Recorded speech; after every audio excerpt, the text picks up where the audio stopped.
Howdy, y'all. This is Josh Greathouse, creator of Bang Battle the Tiger, and today talking about my other comic, Unprofessionals.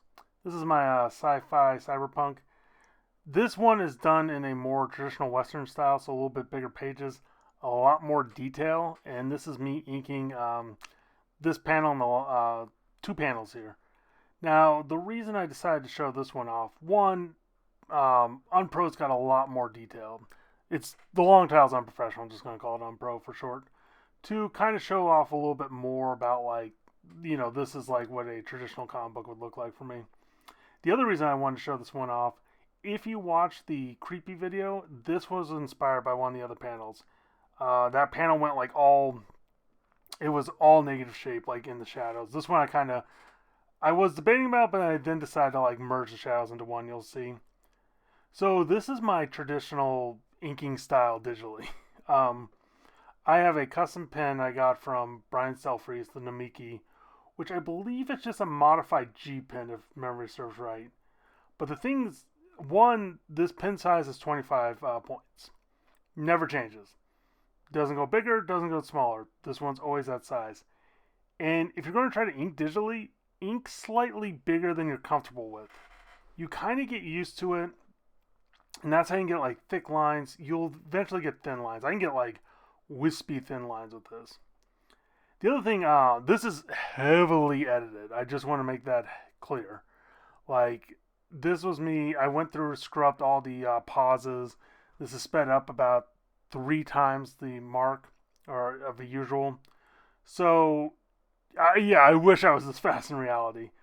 I noted, like, man, what's weird is I'm like, yeah, I didn't pause that much. Like I said, going through editing here, I'm like, man, I paused a lot.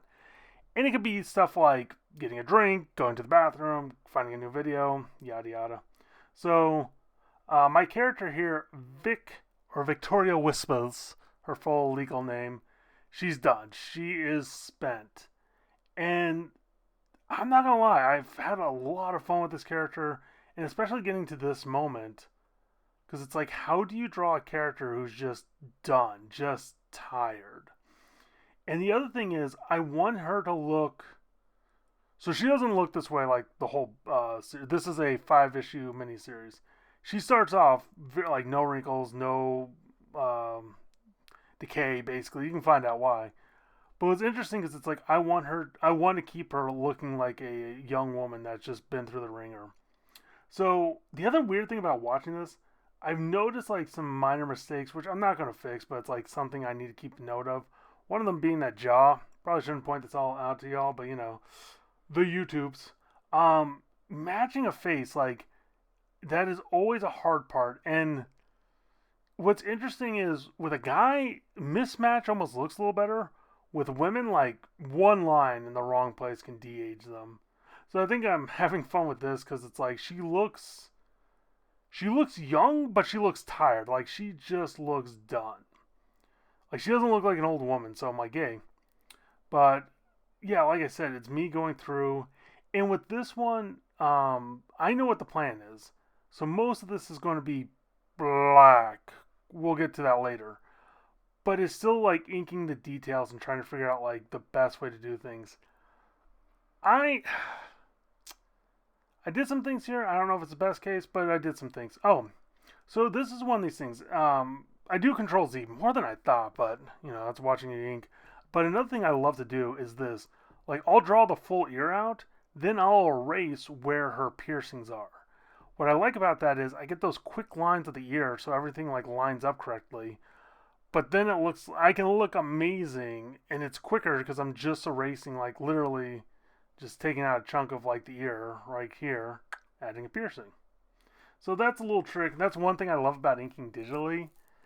It's a combination of inking slash penciling because I can still erase.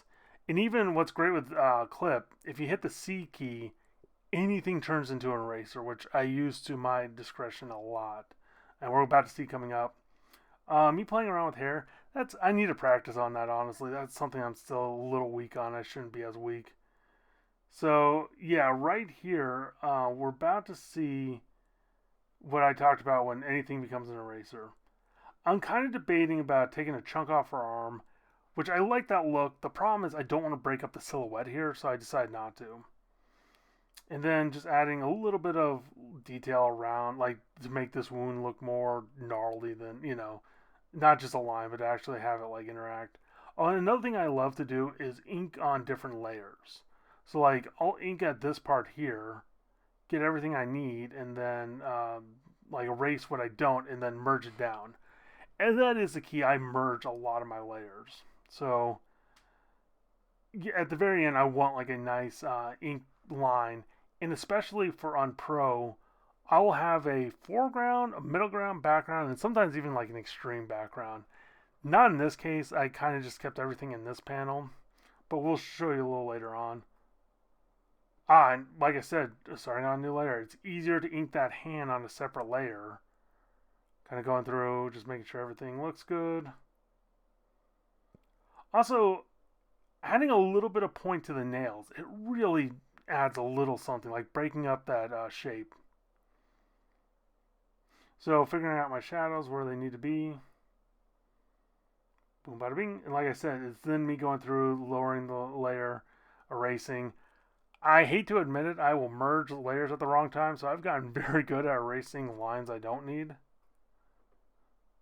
Then, yep, just me figuring out my background. This with the hair, this one was, I spent a lot more time on this than I realized. Because what's interesting is there's the plan and then there's coming up with a plan. So this is me, yeah. So I select this layer, I then take the airbrush tool, add just a bunch of like randomness. And this is what I recommend with digital, add like a bit more. Then I will go through and erase on top of it. I could add more. But what's nice about doing that, it creates a little bit of randomness. Not a lot, but it makes it feel a little bit more organic. Because that's the hard thing with digital, is making it feel not so random. Like glasses and stuff like this, I have no problem using that shape tool. Then going through, finishing the glasses. Fun fact, this is a little homage to Vash the Stampede, because he's like in the anime, his glasses have that, and I always thought it was the coolest look. Kind of a pain to do, but I do love it. So, kind of, if memory serves right, just cleaning up a couple of things here. Now, her top with this one has that pattern. So, what's nice about Clip is I can add it.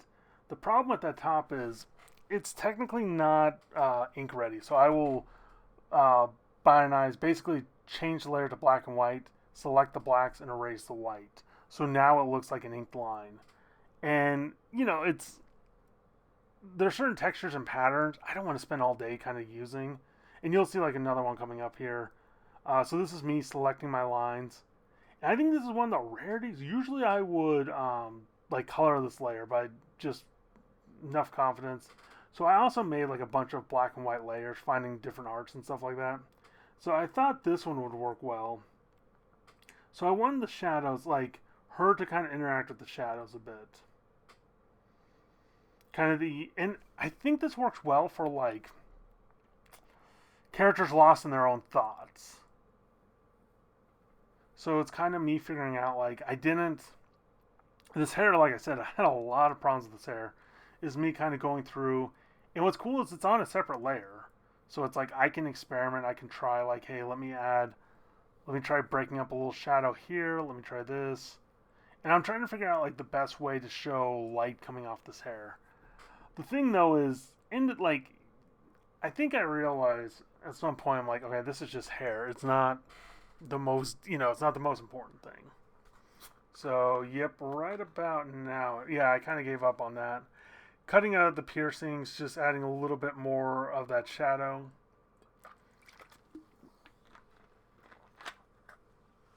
I think, yeah, so this is where I start to literally go in and erase that ink layer. Spend all that time inking the hair just to get rid of it, which, perfectly fine. Then add that shadow layer.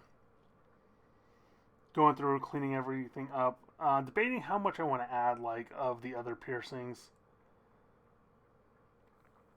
And if memory serves right, yeah, I didn't like how the glasses thing worked. I don't know. Part of me is thinking I should have kept some of it, but we'll see. That's what future Josh's problem is, not current Josh's. So going through, everything looks good. Oh yeah, and I decided to add a little bit more to the arms and shoulders here, just because I really want her to kind of like fade into this. And I think me double checking everything. Yep, and I merged down.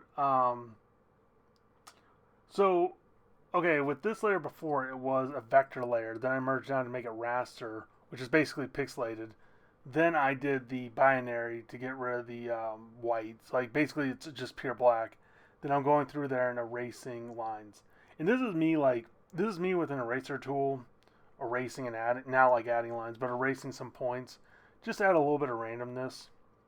And I like how she kind of fades in and out of the background with this. I think it works well for this moment. Now, kind of going from serious, and this is the other thing I love about comics. You can do goofy little, stuff like this.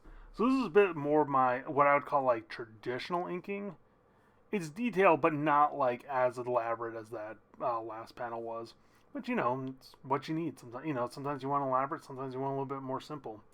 And you can kind of tell I will have a clean line, especially like with fern stuff. I might not indicate where every line is, just because it gives me something to do while I'm going through and inking this. Because that's the thing too. It's like, man, I spent a lot of time drawing like the multiple lines a couple times, but that's how you get the good art. Yeah, Borka here. God, what a goofy design he is. A lot of fun, but such a goofy design. So this is another one, separate layer for the necklace and the bandana. Then the skull on top, which it's like a generic pattern. I think it's like slowly changed over the course of this series. So, like I said, I'll draw this on a separate layer, so it's easier just to kind of go through a race. Oh, and like I said with the bandana, you'll about to see, I like to make it tattered, a little bit like frayed.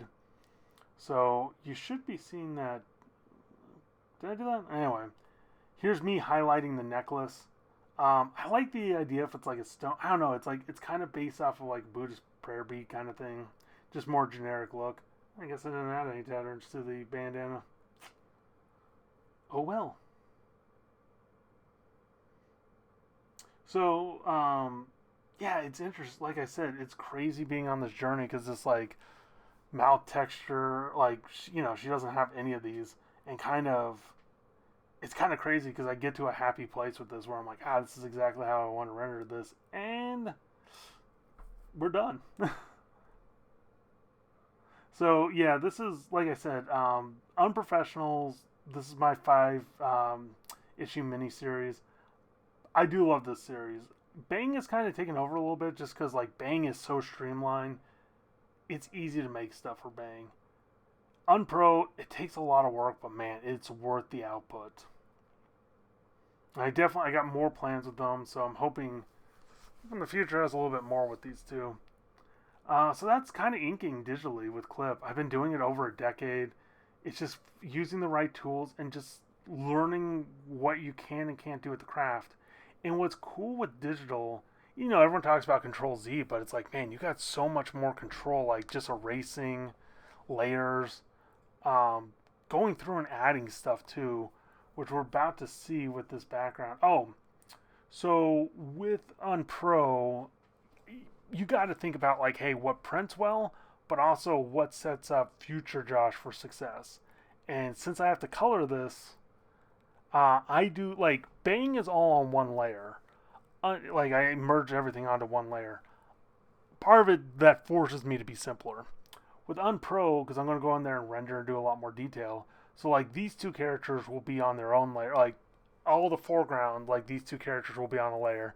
Then you'll see this background element will be on a separate layer. Might be hard to tell, but keep an eye out for that. Rendering hair. And the other thing I've kind of learned especially with her, you want to show these lines, especially when it's like she's looking frayed and tired. You need to add this little bit of detail. It's a pain, and it's like I don't feel like it's one of those things you don't really notice it, but you subconsciously notice it. And especially you'll see in a second what I mean. Kind of going through it's adding a little bit less each time. And the other thing, it's like treat hair like ribbon or waterfall. And like I said, I do need to do more practice on this. This is a weak point of mine. I don't want it to be. Because yeah, I think like Control Z the most is around hair.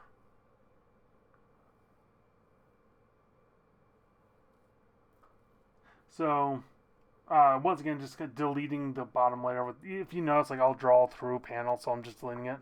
This is me adding black. So what's nice is I can then go through, and because I can control this, like I said, add the glasses in. And it looks a little goofy right now. The second I erase it, it's like, oh yeah, that's how glasses are supposed to look. That little V is so much easier on profile. And then, I believe this is the point, yep, adding a little bit of strands of hair. Just like, I just want her to look overwhelmed and tired. So it's like she's not perfectly kept. Also, tip for drawing blondes. We're so used to seeing bottle blondes, like we're not used to seeing natural blondes. So if you add a little black to like their like sideburns, like even a little bit into the eyebrows, they look more blonde. Weirdest thing, but it's so true. So this I had a lot of fun. I need to do this kind of stuff more often, like this iconography. And the fun thing too is like I had to look up light bulbs because you kind of forget like, okay, that's what they look like. Tried to figure out like 1,000 different ways to do this. I then decided like, okay, it's a light bulb. You need it to glow. So select these layers to add shadowing a lot easier. Like I said, this is all a separate layer. Boom. But this is where digital gets cool. And like I said, especially with clip, everything becomes an eraser. So all of a sudden it's like I can add a little bit more illumination in a black and white drawing. So yeah, there, and like I said, and this is using clip. They chord every time I make a line, so this is just kind of showing what it looks like, the whole page, and just give you an idea of the overall. So yeah, this was me kind of showing off my inking. I want this channel to show off like me about comics I love, but I also want to show off my art and what I can do. And I thought this would be a little bit more fun. Just it's like, well, how do you mix this up? So, because end of the day, I could show like 10,000 panels, but I haven't shown just like a strictly inking one. So here you go. Yeah, and the crazy thing with clip is it only records when you take like when you put down a line or an action. So it goes a lot quicker. The only problem is hard to see all the detail. But yeah, so you can read Unpro on my site as well, joshgreathouse.com. I will be editing, kind of changing that. This is, God, remember I right, this is issue 5. This is like the very end of it, but I appreciate it. Thanks for all the help, and thank you again.